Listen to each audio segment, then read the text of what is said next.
Hello, faithful viewer. I'm Phil Collinson, and I am the producer of Doctor Who. And I'm Louise Page, the costume designer for Doctor Who. And Arwel Jones, supervising art director. Hooray. Always the best way to start an episode in the TARDIS, I feel. And Martha's changed clothes. Oh, is that unusual? Well, it is this time, yes. She's got a new outfit on. Oh, and here's Captain Jack. Jack's back at last. It's very interesting. We'd at the end of series 1, we took John out for dinner, Julie, Russell, and myself, to tell him that he wasn't going to be in series 2 of Doctor Who. Of course, we couldn't tell him that that Torchwood was afoot, and there were plans to give him his own show. So he left that dinner really disappointed. So he comes back to us a little more chipper than he left. It's true to say. With a very heroic dive. A heroic dive. So we filmed this. In Cardiff Bay. Obviously, David he was jumping off a trampette, which John insisted on doing himself. He would not have a stuntman. He's apparently a gymnast. Is he? Yeah.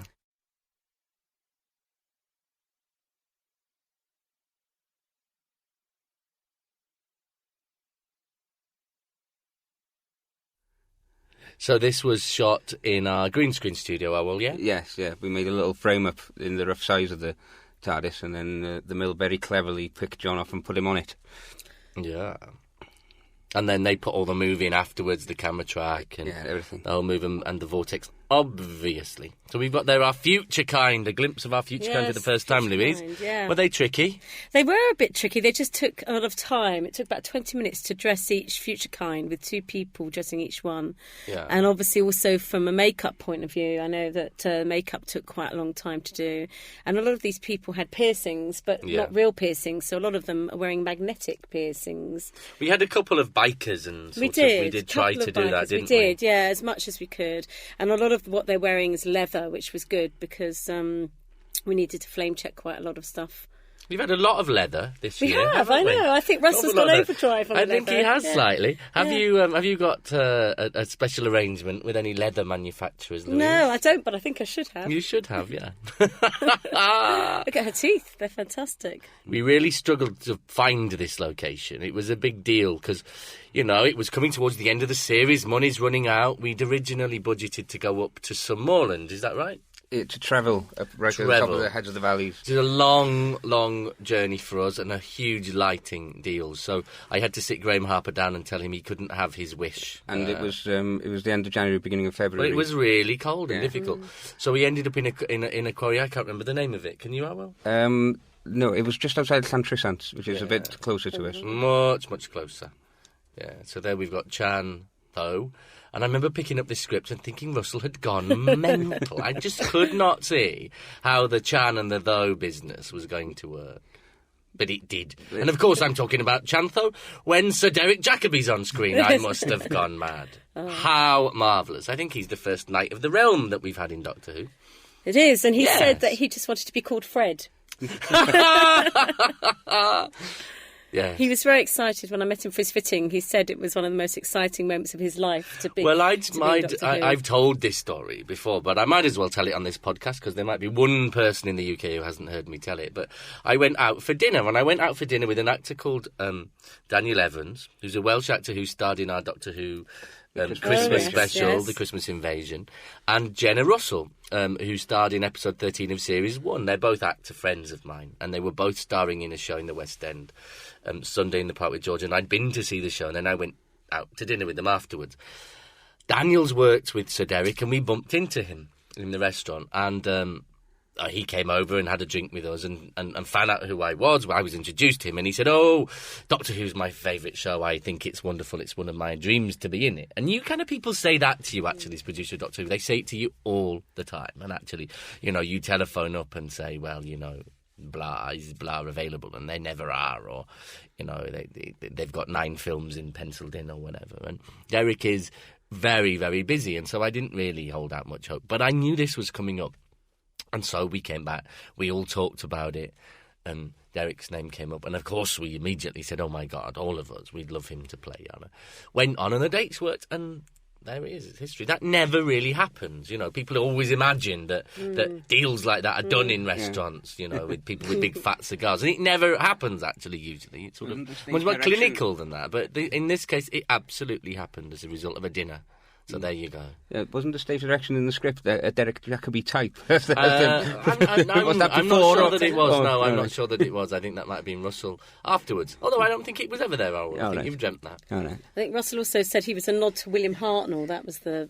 I think he sort of did in terms of in the way he's dressed, didn't he? Yes, that's right. Which he was then not sure about afterwards. I remember having a chat with Russell about it, and he said he's not sure. Did it feel old-fashioned? I think it's perfect. Actually, I think it's lovely. The Professor. It was the quickest fitting I've ever done in my life. I had rails and rails of stuff, and the first costume I had, I said, let's try this first because I like this one best. And he said, this is fine. I don't want any of the others. I love this.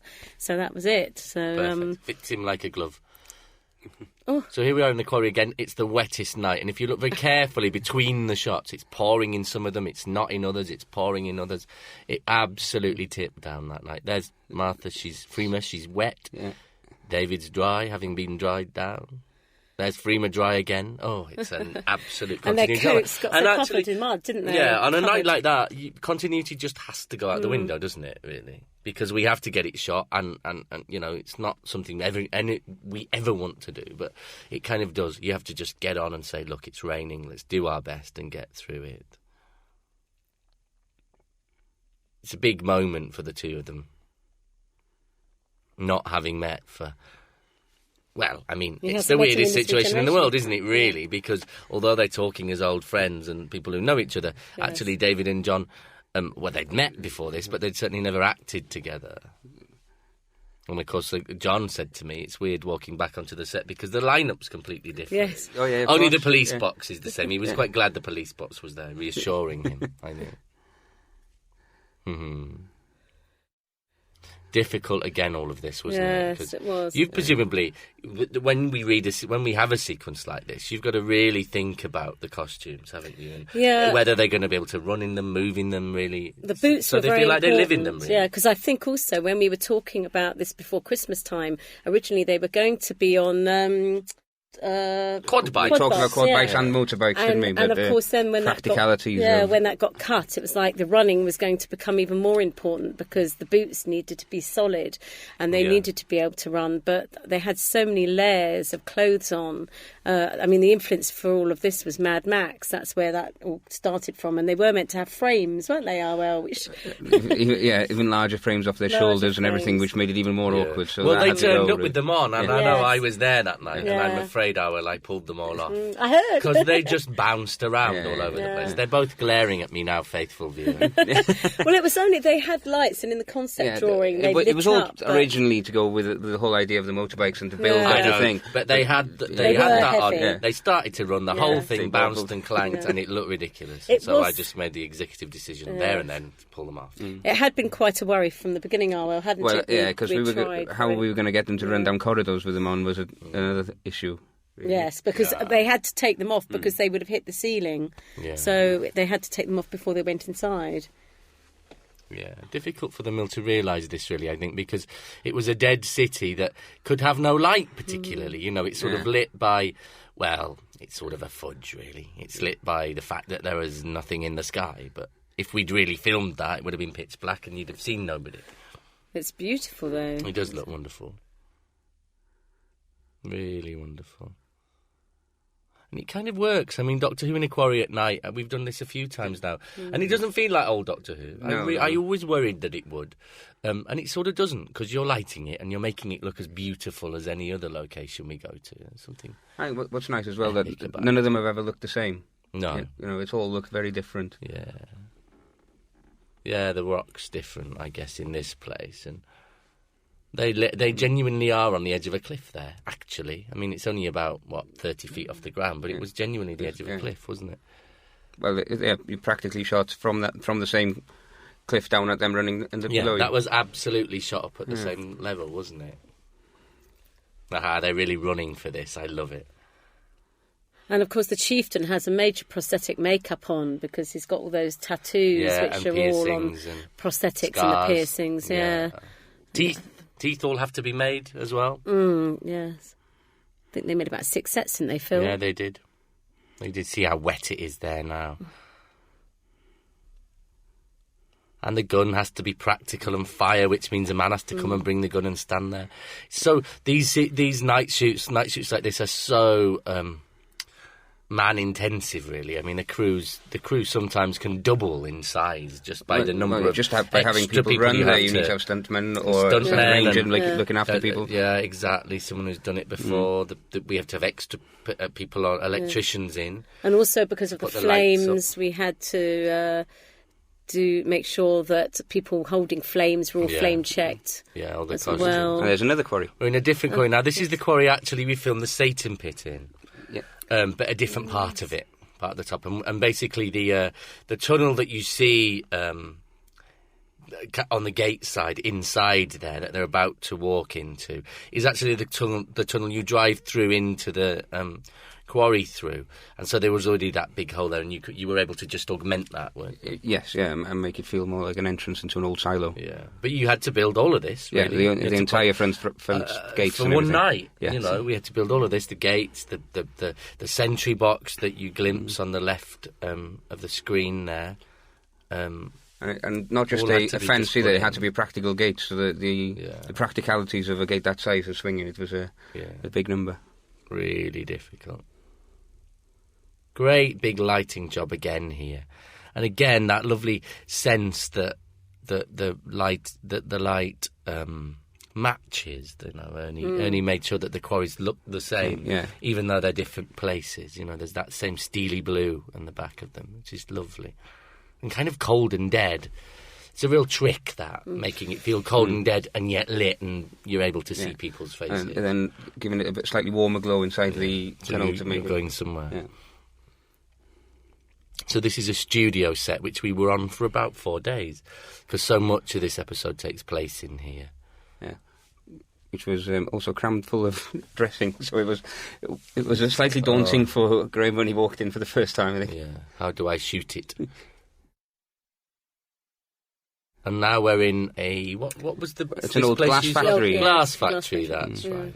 And, of course, we go to places like this just because they have a scale, and all of this metal work and girdering is all put in there. Is all in there already, so we're not having to build. And there's our little... Blue Peter winner. Little Blue Peter winner. Yeah, John Bell. That was his name, wasn't it? That was his name, yes. And he does so well for us in this, I think. I mean, because he's not acted before. He won this competition and walked onto the set with such confidence. And we're still in the same glass factory, aren't we? It's just a different area. Different corridor, different area. Again, all the pipe work and the corrugated iron, it's already in there. So we're just going in and augmenting it, really, and hanging stuff. And it just kind of gives you a start on the canvas, gives you a good booster to start with. So then all we have to do is put bulkhead doors, a few more pipes and stuff, and bring it down a level or two just to make it feel a little bit more claustrophobic. Well, also, I think, the one question I always used to get on Series 1 when we were setting this up was, are the sets going to wobble? Because notoriously old Doctor Who sets would wobble. They didn't wobble because somebody sat down and said, I think we'll build wobbly sets. They wobbled because they had to build literally everything. If you had a space station, you had to build it from scratch. I mean, they didn't have the money to go out and find all of these places. And actually, I suppose Britain was a different place then, and these places were all up and running and working. Unfortunately, now they're derelict, a lot of them. But the great thing is, for us, we can go out and find these locations. So they're real and solid. And there's a beauty to them, I think. And it's a real signature look, I think, for this show that we do. We've deliberately gone away from the shiny kind of, blinky light spaceships of sci-fi fame. Well, I think there are two reasons. One is they're terrifyingly expensive to build convincingly. Yes, yeah. And and also I kind of prefer the stuff like this because it just feels realer. Yes, it feels like they're lived in. Yeah, like there's life goes on beyond rust, our little we're never going to story, eradicate rust. I'd be very surprised if we ever do. You know what I mean? I mean, wear and tear, things wear, things, they just feel real. It was quite a tricky thing to do because we had to find an area that we could shoot down on them on, and we built that at the bottom of a staircase, didn't we? Yes, so we could go back beyond them and look back up at them, and then this was in the same building still, but it was the same level through that door in reality, so it was quite tricky to match. Oh, the wiry woman. Yeah. Love Derek here. He's so full of energy. You really like him. Which is great, given what's coming. Yeah, well, it is, so enthusiastic, isn't he? He wants to show off. And it's great the link they instantly have together, isn't it? They instantly gel, don't they? They do. I really like John and David in this episode. They immediately fall into into their old ways again. The big adventure of it. Well, just the idea that also the Doctor knows Jack so well, and every time he's introduced to somebody, he knows he's about to start flirting. It's very funny. Really carries on from that sort of 11, 12 and 13 that we did in Series 1, actually. Yeah. There's a long makeup job for Chippo, who plays Chantho. Yes, and because what are they? Tentacles, Phil? Mandibles. Is that what they are? Mandibles! There we go. The hand look. Oh, look. There's our hand bubbling in the jar. How do we make it bubble? Well, that was an event in itself, wasn't it? There was numerous. Didn't we have denture tablets at one time? At one time that was discussed. I don't think we ever did it. There's a little caplet hidden in the bottom that's compressed, and then it just gently fizzes all the way through. Yeah. Little flashback. I love a flashback. Yes. It has to be said. Love a flashback. What does that mean behind a re-insp? I didn't see that. You look when you look back on this. Look at Freeman's close-up on the. It's written in biro, re-insp on the metal bulkhead behind her. When we go back to her close-up, you'll see. Look out for it. I will now. I will.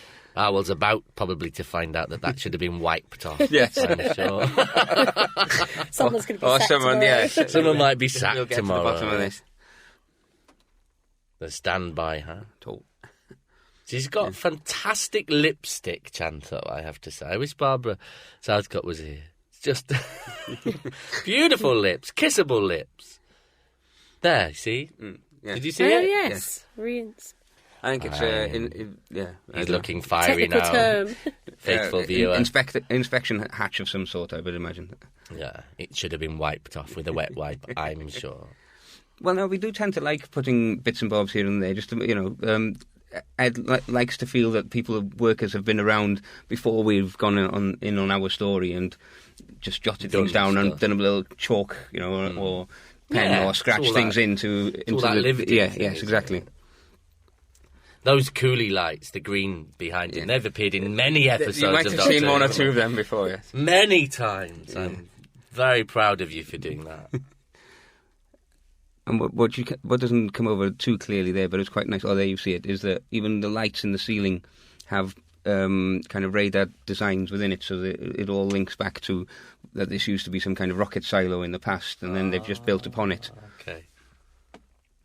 Well, it's all thought about. I love the fan in the roof as well. That is just a lighting effect, really, isn't it? Yeah, we had a big wall where later on we'll see the TARDIS come down, so we just wanted something just to fill that area until the TARDIS arrived there.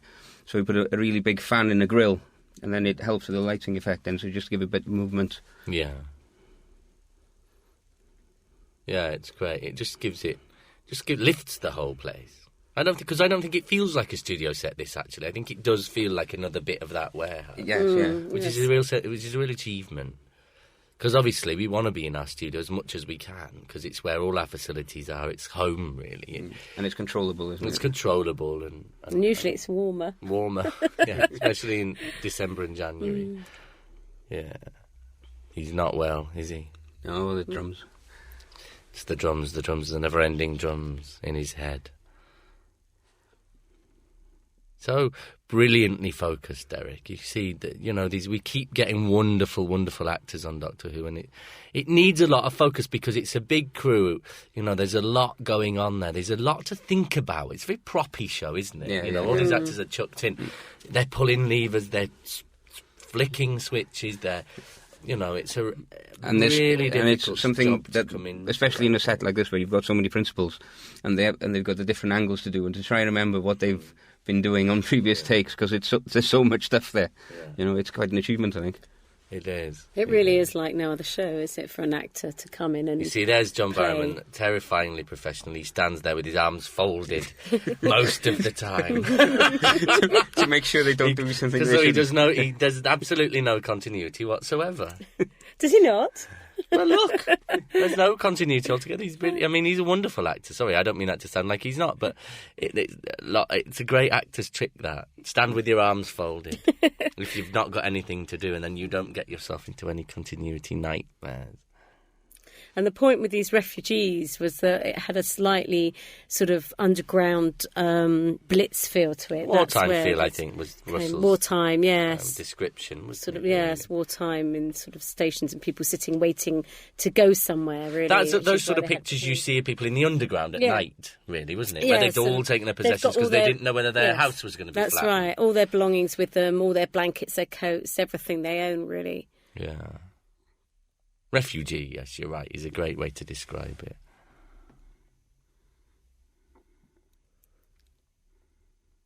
Great little sequence this. So they back into the Satan Pit Quarry again. Mm.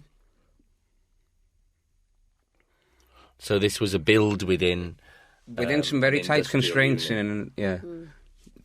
But it's and considering we were just talking about how little we do of the clean walls and the blinking lights, I think that's set in the radiation room. It's one of the few times we've done it, and it looks really nice because of the contrast. I love that shot. That was a big green screen shoot, basically.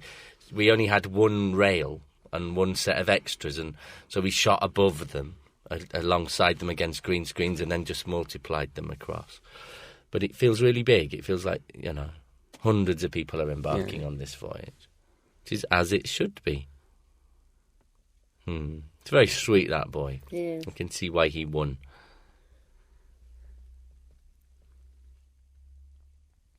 Oh. She's got fantastic eyes. Great face as well, face. Isn't it? Yeah, really great face. Evil.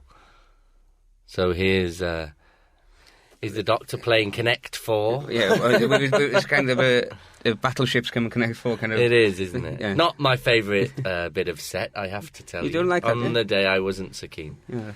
I have to admit. But it is one of those things. I mean, you have so much to do, and I turn up on the day and, have an issue with it. There's not a lot you can do. I left it a bit too late, really.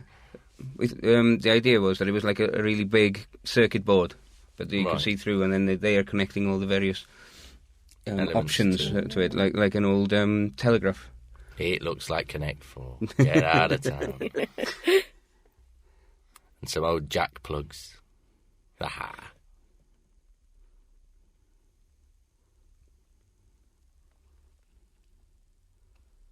It's great when I think this is one of those episodes that you will actually have to watch twice, because when you look back and see all these conversations, knowing what's coming up, it's very good. It's very interesting, the little bits and pieces that you can pick out. We haven't seen it here wide enough, really, but the basis for the design of the computer panels either side and this in the middle was a bit of a nod to the old style TARDIS console from Edwards. Right. So you can see them to both sides there, without in the middle.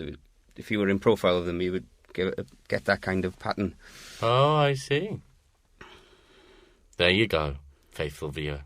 It was worth switching this podcast on. It's for a little bit more trivia. We were supposed to, at that point, lower the police box into the set, weren't we, Arwel? Oh, yeah. There was we were all geared up. We had a crane booked in there to do that and everything. And then on the day of shooting it, we got behind, and I talked to the first and Graham, the director, and I said, you know what, we're not going to get this. The best thing, I called Russell and I said, the best thing for us to do is that they see it on a screen, it's been brought in, and then we can just cut to it and it can be there. And it probably saved us about 2 hours of toing and froing, because it would have been a nightmare. Well, it was a whole wall that had to be taken out just to get it in. Yeah. And it's fine, isn't it? It's one of those things that you'd only notice if you knew it was ever there. And I've now let the cat out of the bag. But yes, it should have been lowering in there on that previous scene, which would have been magnificent. And people would have gone, how did you do that? I really like this little scene. It's great, in the middle of all this. It's why I love Russell's writing so much, because in the middle of all this kind of action and scale and what's to come and what's gone before, there's a nice little story about, Martha and how far she's come actually as a character now, that she just chats without even thinking about it to this alien large beetle and has a joke and a laugh. And actually these two, you kind of imagine they're sort of little friends, really. Sort of similar ages. And it's the real heart of the show, I think. Not just this episode, but Doctor Who as a whole. Throughout, these moments that just make you smile. Yeah. It's like a little girly moment, isn't it? It gives it a bit more reality, doesn't it? That there is other things going on. That there is life beyond not just what the story is. Exactly. So the screen there was very important, as we'll see later.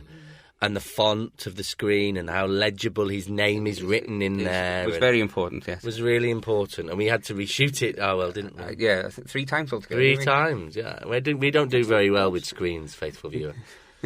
We often shoot them as cutaways, and we often end up shooting them 3 or 4 times. As you can see there, in the end, it was done on a white strip on the background just to make it stand out enough. Because it was black on blue at one point, wasn't it? Yeah, and we had red as well. You couldn't really read it. It didn't matter how good it looked when we were doing it, actually getting it done, but once it was on set on those screens, it just blended into the background every time. Yeah. So we had to actually put a white strip along the bottom. Yeah. It is difficult when, a piece of the plot is so key to reading that screen, really, and what it's got to say. So this was a build at the side of our radiation down in the same industrial unit. And so you've put those things in there, haven't you? Those were specially made for it, which is always a bit difficult to make something that looks solid and robust enough in the middle of what is an industrial unit. Mm. If you look carefully, they do wobble a bit, Arwel. On occasion. Yeah. But it's very rarely we do anything that wobbles, though, Phil. No. And it's very rare that I look carefully. Yeah, that'll do. That'll do. Spacesuits. Well, that spacesuit was borrowed from Torchwood, actually, that radiation suit. Yeah, because Russell, I wasn't at the town meeting. Well, neither were you, actually, were you? You were in New York, Phil. I think I was. And I wasn't there. And Russell just said, oh, yes, I'll have that suit that's in Torchwood. Can we borrow it? And we did. You went to get that? Yep. Hooray. Big deal here. So that's all got to be soft made to copy what's on the wall by the special effects people, and it then has to blow up as she throws at it. It's all a nightmare. I think we got 1 take at that. It's all a nightmare. Very, very difficult. And it all takes time, doesn't it? It takes away from other things you need to do. Well, it does when you're shooting. Of course, we're always very careful not to ever see anybody being shot. We cut away very quickly. So the sparks that you see there are CGI sparks. We talked about perhaps getting the effects people to do the sparks there, but that would have meant flame-proofing his whole costume, and it's always very difficult. So we're really we're trying to avoid doing that as much as we can lately.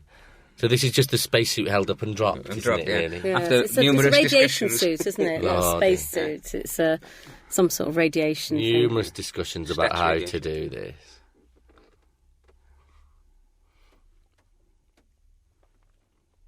So that's Jack dead for the second time in this episode, about to resurrect for the second time as well.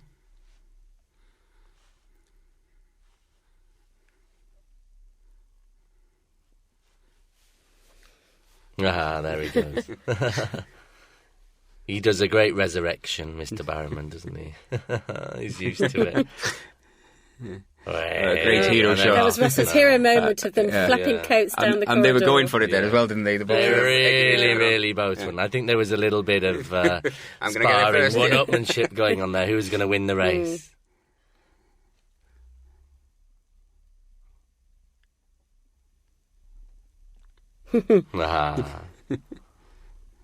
I love Jack in Doctor Who. He's just... Well, I love him in Torchwood. I think he's a great character. He's so cheeky, feisty. Oh, feels hot, actually. It's all in the acting, isn't it? Touching the walls. Yeah. And again now, again, it's what I love about Doctor Who. There's all this excitement and this kind of dramas going on, and they've got to get the rocket off the planet. And actually, what's just as compelling is that they sit, and now Jack and the Doctor get 5 minutes to catch up. Yeah. And it's what I've been waiting all episode to hear. It's what I've wanted them to do. I've wanted him to confront the Doctor about why he left him. I've wanted the Doctor to try and explain. I've wanted... And they do it whilst saving the day at the same time. And they do it whilst they're saving the day and at the height of the excitement. And while, Derek Jacobi's doing his best intriguing me acting. Mm. It's wonderful.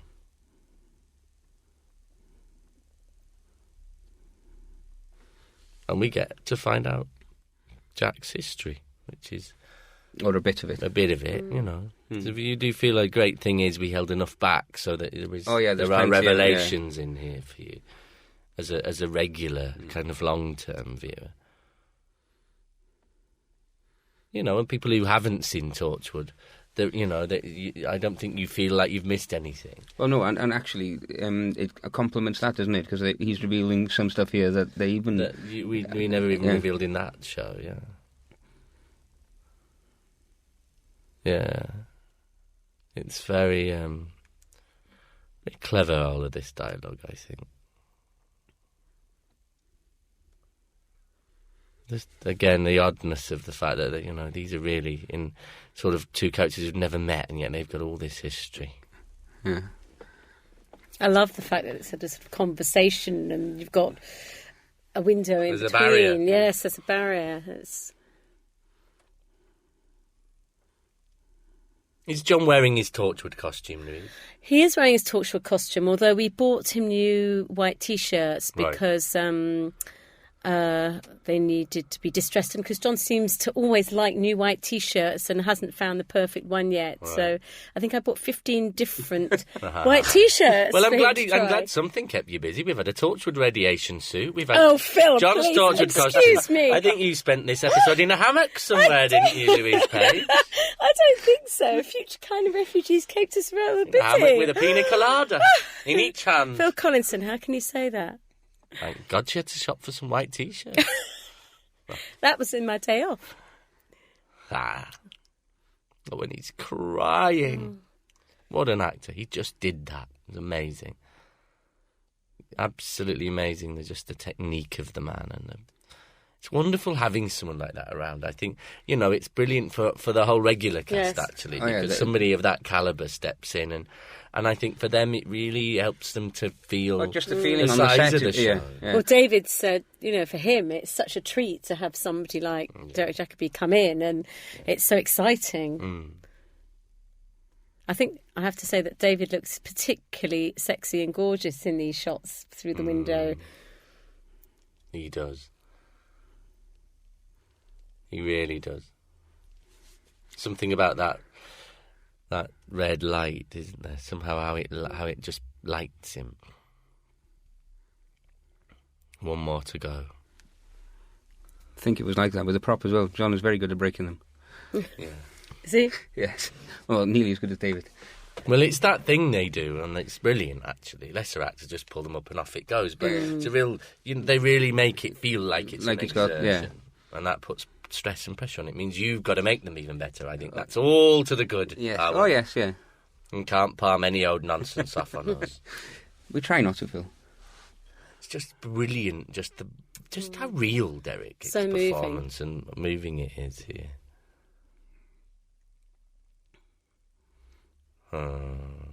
I love this scene. Again, it's just how far Martha's come now. That's a lovely moment. How one of the team, how much one of the team she is. She's one step ahead of everybody else, Great music now that we start to hear for the first time, which is going to become the Master's theme. Oh, I've let the cat out of the bag. Lordy. The drums and that sort of cue that you can hear in the background there that just reminds me of the Wizard of Oz or something. There's something really magical about it, like a tornado or something. Lots of words were being dropped in now. He was found on the Silver Devastation. It's the place the face of Bo was born.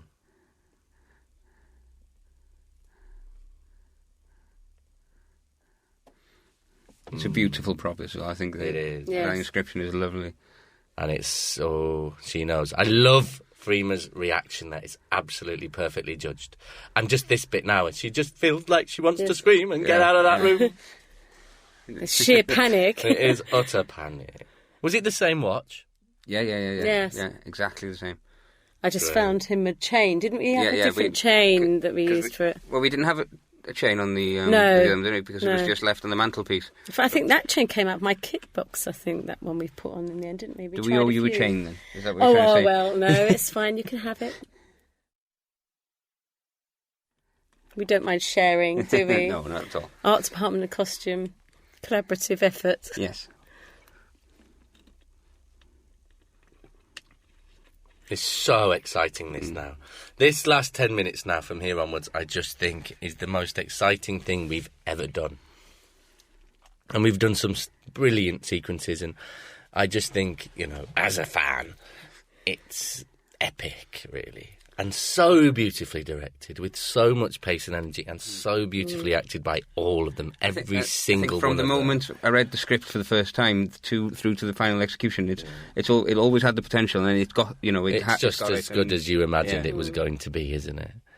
Just the size of all of their performances, the speed, and sort of just how they absolutely know how to judge it and know what it means.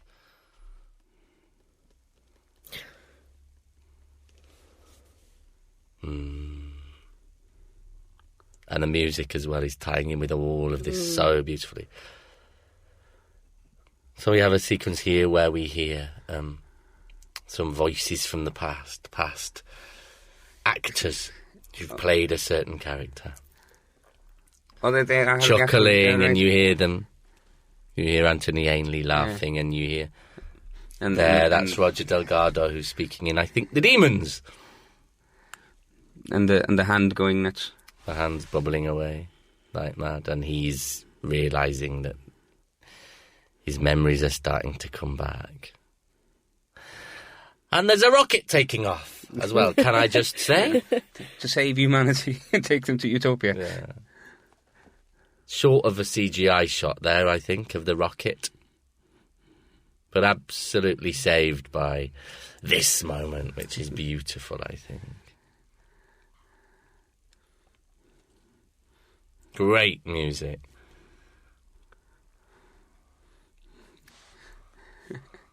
Hooray! Hence why the letters had to be clear. So you see, Professor Yana, you are not alone.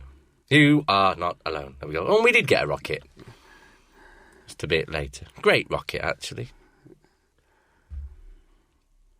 Music's wonderful. Yeah. Fantastic. Builds it all. Absolutely just glorious. And in one turn, actually, Derek Jacobi becomes the master. He's turned from being a lovely, gorgeous, genial old man, genial old gentleman to the most evil man in the universe.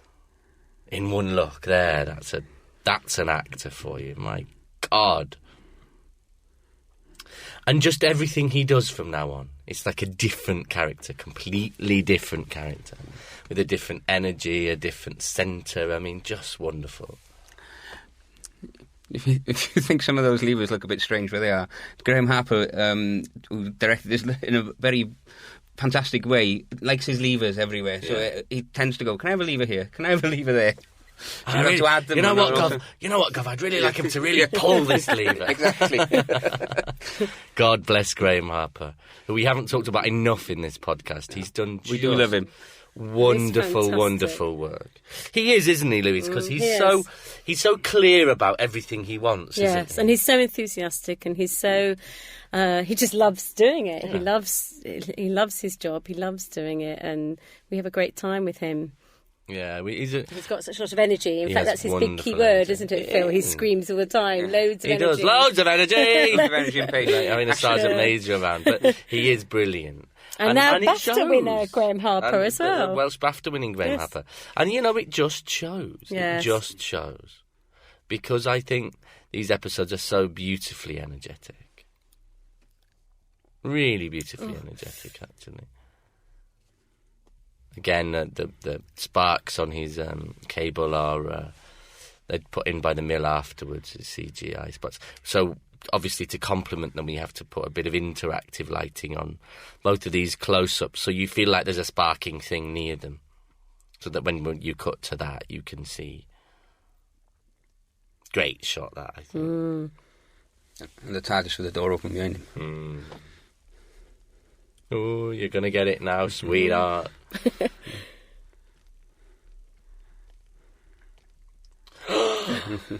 How exciting.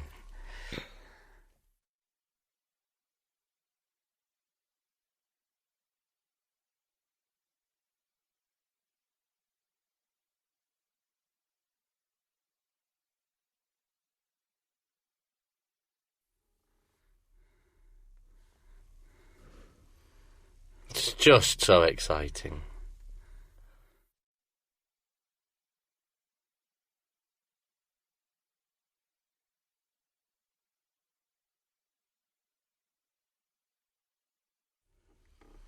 Nah.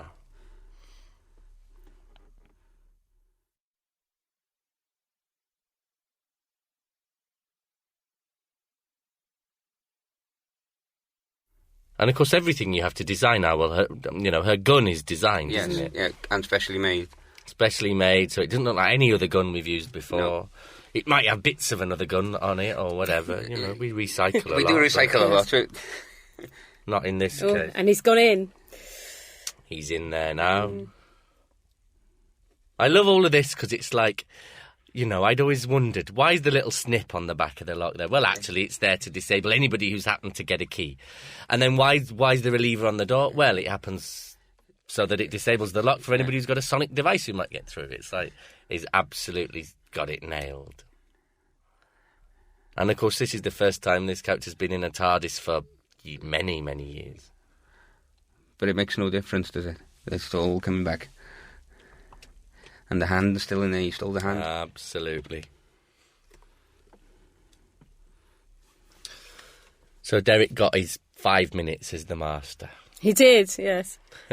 I had to stop him from screaming in the middle of the costume house that he was playing the master. He was so excited. And he always said, I'm so excited about being Doctor Who. And I sort of ushered him to a side alley in the building. And so we need to talk quite quietly. And so it's a brilliant regeneration, I think. And again, we didn't have both actors on the same day. No. So we had to shoot them separately and then use a mix and overlay monitor. We shot Derek first, and then John came in about a week later, and then we lined John's face up with the shot of Derek. John was very disappointed that he didn't get to meet Derek and do it on the same day. Yes, he was really, really hoping that he would, and so excited. And there he is, regenerated into John Sim. But he's in his costume. He's in his costume, yeah. It's the actual costume. The same costume. No, we didn't alter it even. Great. I love this performance.